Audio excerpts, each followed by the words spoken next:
पायसोत्पत्ति ततो नारायणो देवो नियुक्तः सुरसत्तमयि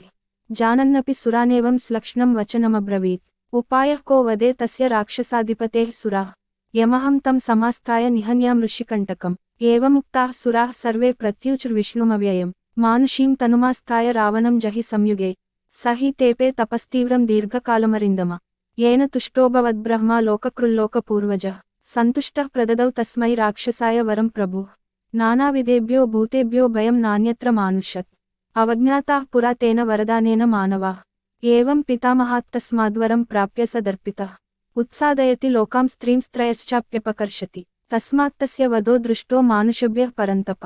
इत्येतद्वचनं श्रुत्वा सुराणां विष्णुरात्मवान् पितरं रोचयामास तदा दशरथं नृपं स चाप्यपुत्रो नृपतिस्तस्मिन् काले महाद्युतिः अयजत्पुत्र्यामिष्टिं पुत्रेप्सुररिसूदनः स कृत्वा निश्चयं विष्णुरामन्त्र्य च पितामहम् अन्तर्धानं गतो देवैः पूज्यमानो महर्षिभिः ततो वै यजमानस्य पावकादतुलप्रभं प्रादुर्भूतं महद्भूतं महावीर्यं महाबलं कृष्णं रक्ताम्बरधरं रक्ताक्षं दुन्दुभिस्वनं स्निग्धहर्यक्षतनुजस्मश्रुप्रवरमूर्धजं शुभलक्षणसम्पन्नं दिव्याभरणभूषितं शैलशृङ्गसमुत्सेदं दृप्तशार्दूलविक्रमं दिवाकरसमाकारं दीप्तानलसिकोपमं तप्तजाम्बूनदमयीं राजतान्तपरिच्छदां दिव्यपायससम्पूर्णां पात्रीं पत्नीमिव प्रियां प्रगृह्य विपुलां दोर्भ्यां स्वयं मायामयीमिव समवेक्ष्य अब्रवीद्वाक्यमिदं दशरथं नृपं प्राजापत्यं नरं विद्धि मामिहाभ्यागतं नृप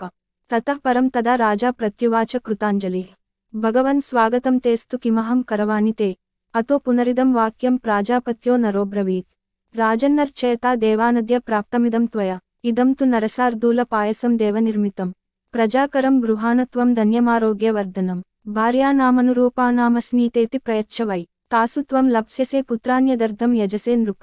तदेति नृपतिः प्रीतः शिरसा प्रतिगृह्यतां पात्रीं देवान्नसम्पूर्णां देवदत्तां हिरण्मयीम् अभिवाद्य च तद्भूतमद्भुतं प्रियदर्शनं मुदा परमया युक्तश्चकाराभिप्रदक्षिणं ततो दशरथः प्राप्य पायसं देवनिर्मितं बभूव परमप्रीतः प्राप्य वित्तमिवादनः ततस्तदद्भुतप्रख्यं भूतं परमभास्वरं संवर्तयित्वा तत्कर्म तत्रैवान्तरधीयत हर्षरश्मिभिरुद्योतं तस्यान्तःपुरमाबभौ शारदस्याभिरामस्य चन्द्रस्यैव नभुंसुभिः सोऽन्तःपुरं प्रविश्यैव कौसल्यामिदमब्रवीत् पायसं प्रतिगृह्णीष्व पुत्रीयं त्विदमात्मनः कौसल्यायै नरपतिः पायसार्धं ददौ तदा अर्धादर्धं ददौ चापि सुमित्रायै नराधिपः कैकेय्यै चावशिष्टार्धं ददौ पुत्रार्धकारणात् प्रददौ चावशिष्टार्धं पायसस्यामृतोपमम् अनुचिन्त्य सुमित्रायै पुनरेव महीपतिः एवं तासां ददौ राजा भार्याणां पायसं पृथक् तास्त्वेतत्पायसं प्राप्य नरेन्द्रस्योत्तमाः स्त्रियः सम्मानं मेनिरे सर्वाः प्रहर्षोदितचेतसः